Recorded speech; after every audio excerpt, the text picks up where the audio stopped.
The UFC returns to Denver, Colorado for the first time in 6 years, and they rely on former strawweight champion Rose Namajunas to headline the card as she takes on short notice rising prospect Tracy Cortez. In the co-main event, we got welterweights or aging welterweights going at it, as we have Muslim Salikhov taking on Santiago Ponzinibbio, and we do have a handful of solid fights sprinkled out throughout the card to make up for all the cancellations and injuries that have marred this event. Luckily, the UFC was able to put together 4 more fights over the last 2 weeks to save this card and actually bring a decent card to a sold out Denver, Colorado crowd. Now, reminder, this is the quick picks version of the MMA Lawcast episode. If you're looking for the full breakdown, where I go nearly an hour breaking down these fights, I usually drop that on Monday of fight week. You guys can click the link in the description below to check that out, or just check out my YouTube channel where I have it posted there.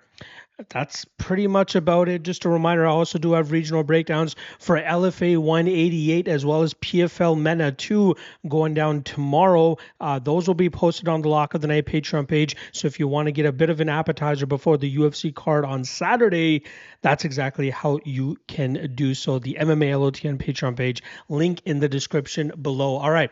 Without further ado, I hope you're laced up and ready to go, because we're off and running with the first fight of the night between Evan Elder and Darius Flowers, who took this fight on Fight Week. It's a very short notice fight for both guys, and there is a ton of chalk on the Evan Elder side, and I think it is warranted. Darius Flowers, in my opinion, is not a UFC level talent, and I believe Elder will showcase that as he pressures him, puts big power punches on him, slows Flowers down, and then eventually finishes him in the first or second round. I think his takedown defense is good enough to nullify the BJJ black belt of Flowers, allowing Elder to control this on the feet and get that knockout.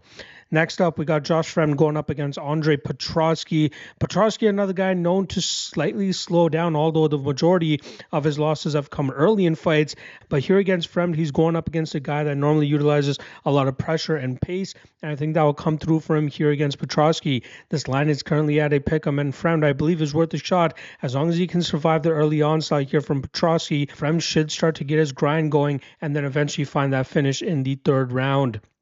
Next up, Montel Jackson against Damon Blackshear, another of these short notice fights that were put together for this card. We got a lot of love on the underdog Blackshear this week, as a lot of people think that he can replicate what Ricky Simone and Brett Johns were able to do to Jackson, which led to Jackson's 2 professional losses, or at least 2 UFC losses. But I think we'll see good improvements here from Jackson in terms of being able to survive early, then really start to take over in these second and third rounds, as we've seen Blackshear really start to slow down later on in matchups. I think we'll see Jackson do a great job in terms of keeping the fight upright and then eventually putting his big power on Blackshear and finishing him in the second or third round. Next up, Luana Santos going up against Maria Agapova. The talk of the week on this fight has been the fact that Santos is way too chalky of a favorite, and I do agree, but that doesn't mean that she won't win. I expect this fight to go over 1.5 rounds, and I expect this fight to actually hit the scorecards, so I think the best way to tackle this matchup is actually taking Santos to win by decision, where I think she'll be able to control this matchup up against the cage, maybe land a few takedowns, but I think we'll see enough resistance from Agapova that this fight actually reaches the judge's decision. But I will have to go with the chalky favorite here in Luana Santos. Next up, Jasudavicius going up against Fatima Kline. Kline taking this fight on short notice. She was actually scheduled to be on the Contender Series this year, and I believe the day after she signed her Contender Series contract, she got this short notice opportunity against Jasudavicius, and I think she was showcased that she deserves to be at this level. Although she is normally a strawweight fighter, I think she will have enough skills and a good enough overall game to deal with the grapple-heavy approach of Jasudavicius and get the better of the striking realm, where I believe Kline has a smidgen of an advantage there. So even though she's taking this fight on short notice, I think she's a complete enough fighter to showcase that she deserves to be at this stage. And I think even though she's taking on a very tough test in Jasudavicius here, I think Kline will come out on top and by decision. Next up, Joshua Van versus Charles Johnson, the third short notice fight put together this week by the UFC, or not this week, at least within the last 2 weeks to save this card. Very fun fight here between two different strikers. I do believe Van's style is a little bit more reliable, especially with his ability to actually throw output and remain consistent with it. Both guys have been known to start off slow, but I think Van will eventually find his timing and his ability to crash the pocket and land these shots on Johnson, even though he'll be at a 4-inch height and 5-inch reach disadvantage. Johnson has really tapped into his confidence and is on that 2-fight winning streak as of late, but I think Van is just a little bit more complete of a striker, and his ability to push the pace and land body shots to Johnson will eventually set up the rest of his striking game. The minus 200-ish line on Van, a little bit wide for my liking, but I do think we see him come through and win this fight on the scorecards. Next up, Abdul Razak Alhassan going up against Cody Brundage. Two guys training out of Denver, Colorado, and two guys that are a little bit flaky at times, but I do have to lean on the Brundage side. I think we'll see him apply a grinding approach here to really wear on the gas tank of Alhassan, and as long as Brundage doesn't get squashed early, he should be able to push through in deep waters and eventually grind this fight out, winning it on the scorecards. I think the plus 450 decision prop here on Brundage is not a bad look. Next up, Julian Erosa going up against Christian Rodriguez.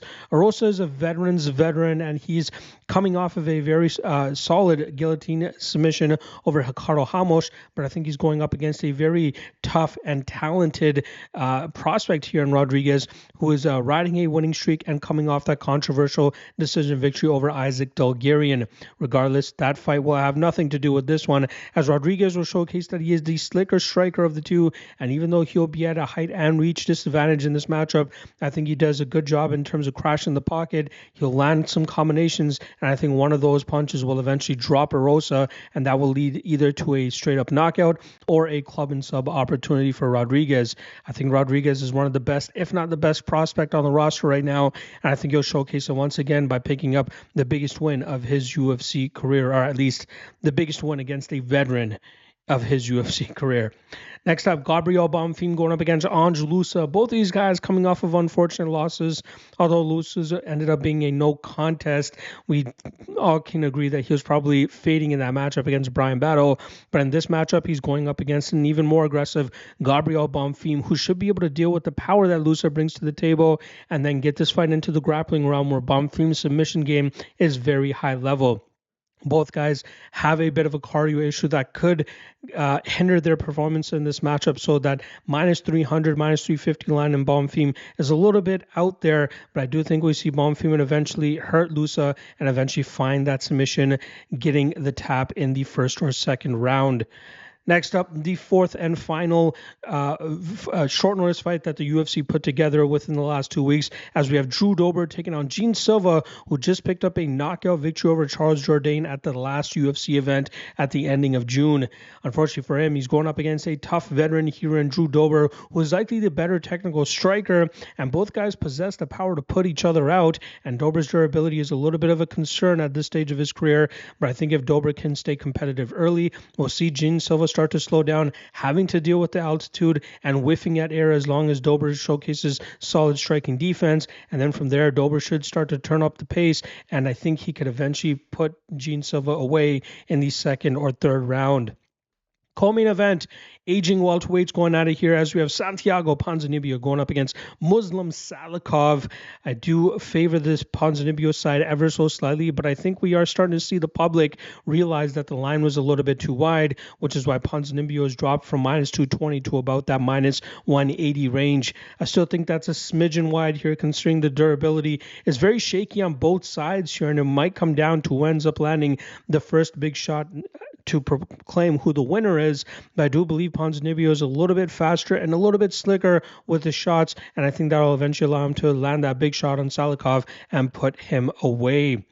Main event time here. Very intriguing battle between former strawweight champion Rose Namajunas taking on short notice super prospect, I guess you can say at this point. And Tracy Cortez, obviously we got the striking advantage in Namajunas' favor and the grappling advantage in Tracy Cortez's favor. And I know this is a bit of a short notice matchup for Cortez, although she was preparing to fight the week after this matchup against Miranda Maverick. The difference being obviously fighting a much more experienced fighter and former champion and taking on somebody who has made a living out of 25-minute fights. I do think that the altitude and cardio edge for Namajunas will eventually be the difference maker here. Cortez will be able to land some takedowns and she could get some good damage off, but I think over the course of 25 minutes we'll see Namajunas be the one landing the better strikes, maybe even landing a takedown or two of her own late in this fight, and I think from there she should be able to cruise to a decision. The line, for my liking, a little bit too wide again. I wouldn't hate anybody taking an underdog shot on Cortez, but I do think the former champion reigns supreme once again and wins this fight on the scorecards. There you guys go. Quick picks for UFC Denver. I got a couple more things dropping for you guys for UFC breakdowns in terms of coverage. Free parlay comes out tomorrow, as well as the 3 best prop bets. But a reminder that there is 2 regional events I'll be covering on the Lock of the Night Patreon page. If you want access to those, check the link in the description below. Otherwise, I'll see you guys tomorrow. Peace.